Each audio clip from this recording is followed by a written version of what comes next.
inmigración, aunque me consta que es el paraguas, digamos, de todas las temáticas que se abordan en estas jornadas, sino que voy a ampliar el punto de mira sobre la diversidad religiosa y cultural, pero no solo y exclusivamente los fenómenos migratorios. Evidentemente, el grueso de las cuestiones que abordan todo lo relativo a la diversidad cultural y religiosa tiene que ver con la inmigración, con una cuestión sociológica y cuantitativa, pero quizás dentro de unos años pasará como en otros países de la Unión Europea, en el que el colectivo, en este caso yo me voy a centrar por mi experiencia personal en el colectivo musulmán, pase a ser mayoritario el propio del país y que no tenga que ver con inmigración.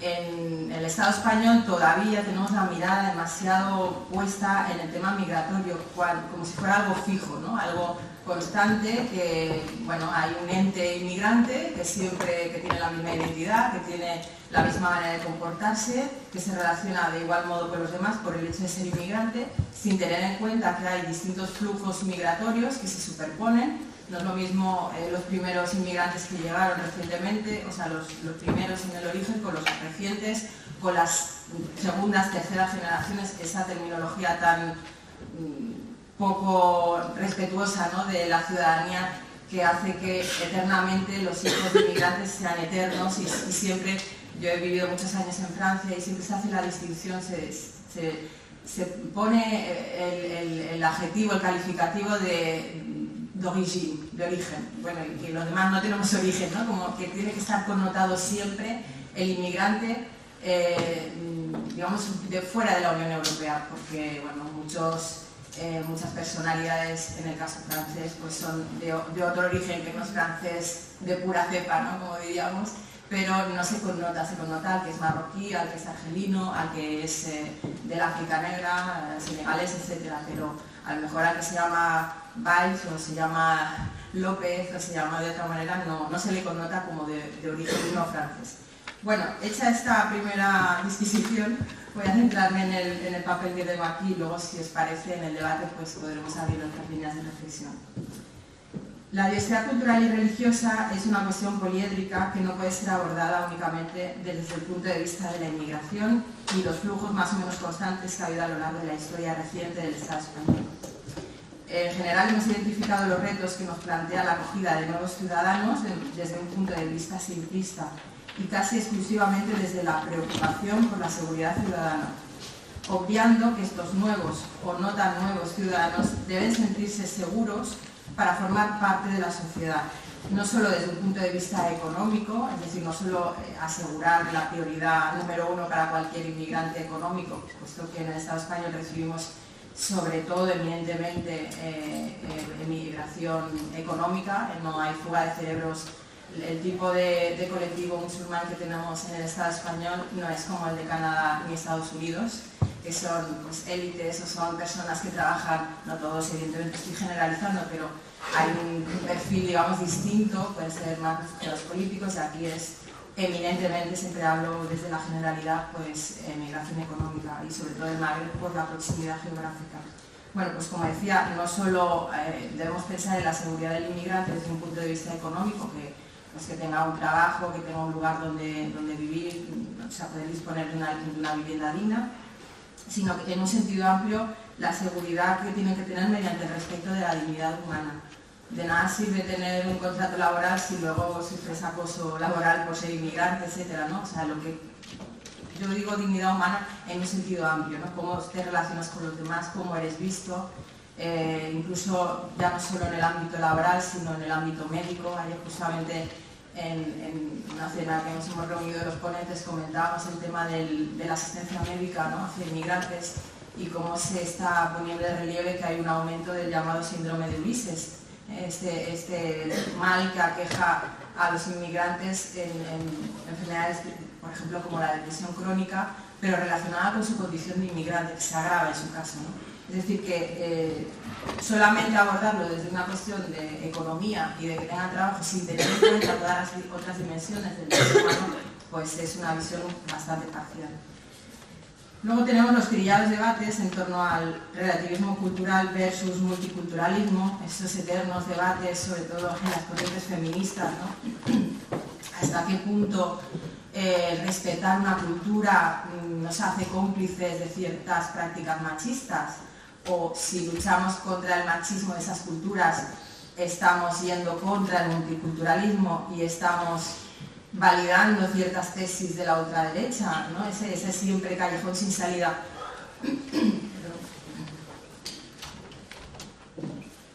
en el que nos encontramos, y fijaros que yo digo nos encontramos las feministas, que tenemos incluso ciertas reticencias dentro de la gran familia feminista para que las musulmanas formen parte de esa familia que digo yo feminista, por el hecho de ese falso dilema entre el relativismo cultural o defender un modelo multiculturalista. Cuando, por citar a una historiadora musulmana que se llama Leila Ahmed, que vive en Estados Unidos, ella dice que a las feministas occidentales no se les exigió que renunciaran a su cultura para emanciparse, ¿no?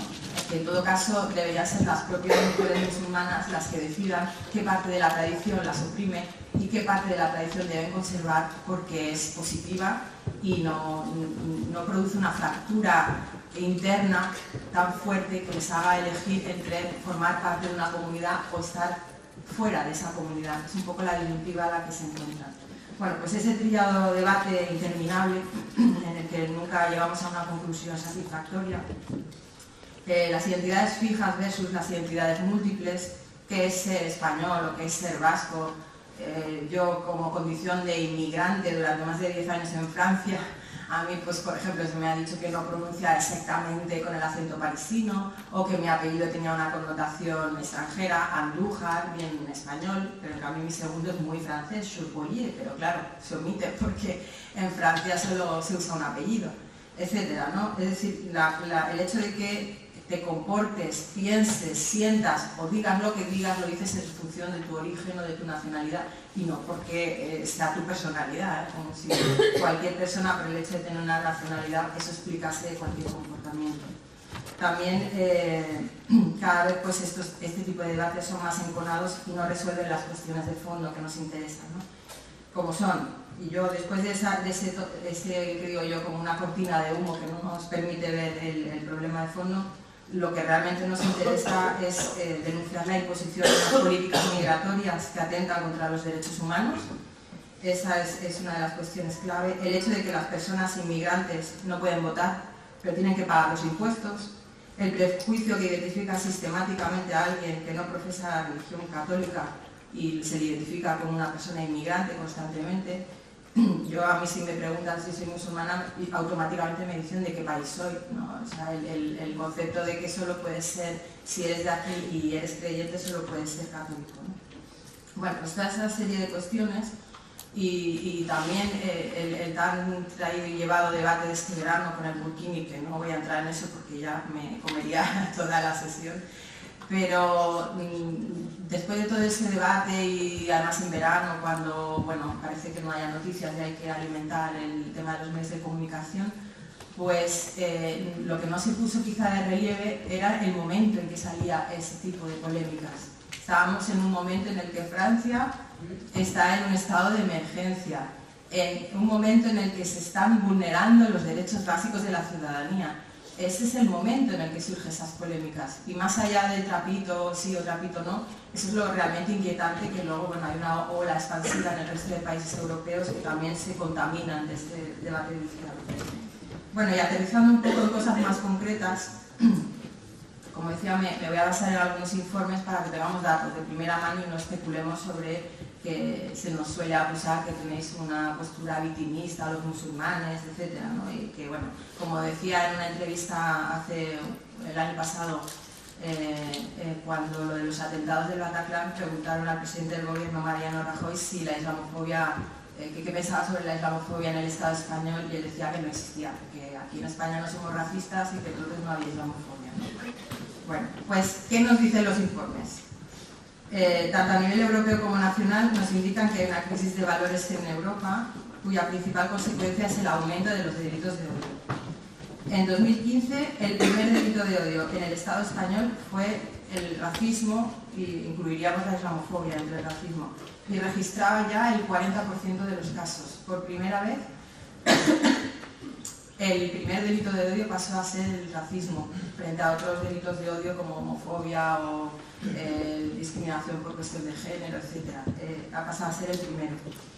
Y como ahora veremos algunas conclusiones de un informe de la Plataforma Ciudadana contra la Islamofobia, pues los porcentajes se distribuyen de la siguiente manera, sobre el tipo de casos de islamofobia. El 5,3% fueron agresiones contra personas, el 5,3% vandalismo contra mezquitas o lugares de culto, el 4% incidentes contra la construcción o apertura de mezquitas, el 19% fueron actos contra las mujeres por su indumentaria, el 21% por ciberodio y el 3,4% contra los refugiados y finalmente el 3,4% la instrumentalización negativa del Islam y los musulmanes durante las campañas electorales.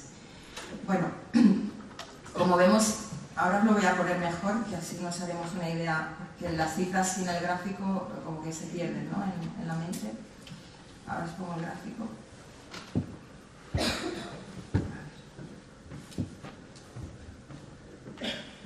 Aquí lo tenemos. ¿Lo veis bien, no? Bueno, como veis, el pico lo tenemos en el ciberodio, en las redes sociales, que es donde la gente joven, por perfil, si hablamos de edades, es donde tiene, digamos, bueno, no solo gente joven desde una perspectiva muy absoluta, ¿no?, sino, bueno, grupos organizados también, de extrema derecha, que utilizan las redes sociales de manera organizada. Y luego el segundo pico más importante es el tema del hijab, del velo, por la visibilidad que supone. Bueno, y luego el tema de los lugares de culto también, ¿no?, con la oposición vecinal para la apertura de nuevos centros de culto, etc. Bueno, hay un dato relevante. Yo es que, como he vivido muchos años en Francia, me gusta ir comparando a ver la evolución con otros países, y hay un informe también en Francia del Observatorio contra la Islamofobia. Y bueno, no curiosamente, hay que constatar, más bien, no es que sea curioso, que cada vez que ha habido un atentado terrorista o que ha habido una inflación de noticias en los medios de comunicación sobre el tema del radicalismo, bueno, por ponerle una palabra rápida, hay un pico en las agresiones, o sea, hay una causa-efecto inmediata.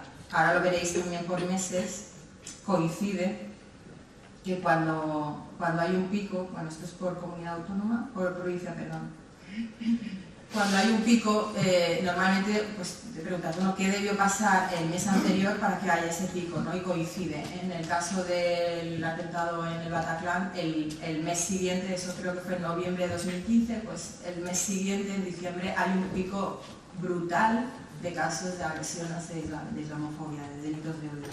Y por primera vez, en 2015 en Francia, en la tipología de delitos de odio contra la población musulmana o colectivo musulmán, había pasado a ser agresión física. Fijaros que en el caso del Estado español no hay agresiones físicas, por lo menos registradas, ¿no? O sea, hay ciberodio, bueno, el tema del hijab quizás sí, ¿no?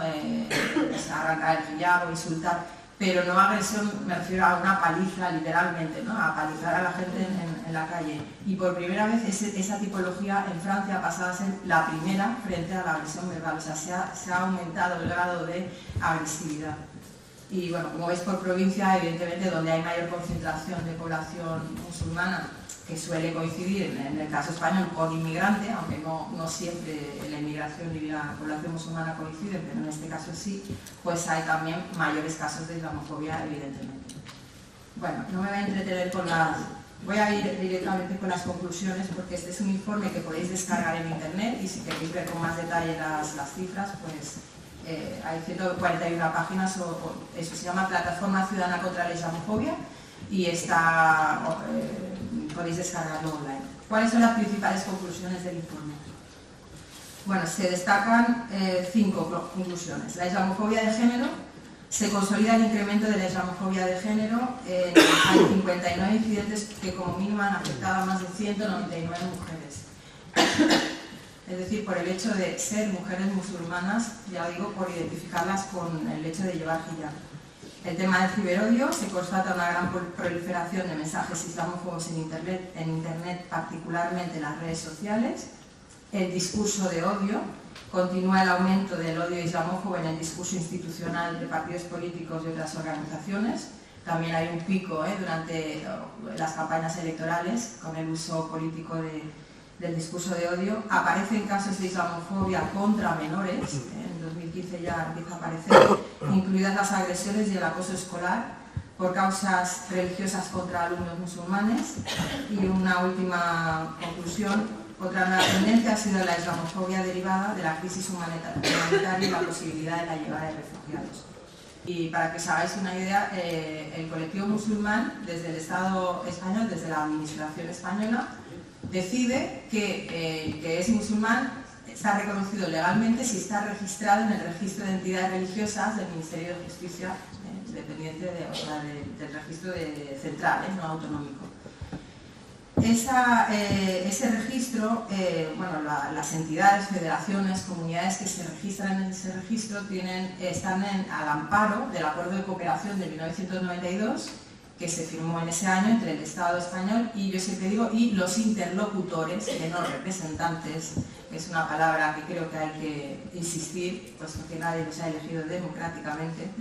Pues ese acuerdo de cooperación que se nos vendió a nivel europeo como la vanguardia del modelo inclusivo y el respeto de los derechos de los musulmanes, puesto que se contempla, voy muy rápido por el tiempo, se contempla una serie de artículos que recogen unos derechos. Ese acuerdo de cooperación tiene rango de ley, no es que sea una mera circular interna, sino que tiene rango de ley, que fue firmado por el rey y validado por las instituciones políticas. Pues recoge derechos como tener profesorado de religión islámica en las escuelas, menús halal en los comedores, el enterramiento según rito musulmán, el patrimonio islámico español no puede ser destruido, etcétera, o modificado sin el consentimiento de las instituciones musulmanas, etcétera, etcétera. Bueno, hay muchos artículos, ¿no? Ahora, con la mirada puesta en el tiempo, desde el año 1992, podemos decir y afirmar que prácticamente no se ha cumplido nada de ese acuerdo. Entonces, el problema de ese acuerdo, yo que incluso he sido miembro de la Comisión Islámica de España en la Comisión de Formación, o sea que mi experiencia desde dentro, he salido de esa comisión convencida de que lo que hay que hacer es romper el acuerdo de cooperación con el Estado y que las comunidades musulmanas dejen de estar bajo ese paraguas y que estén bajo el paraguas de la ciudadanía.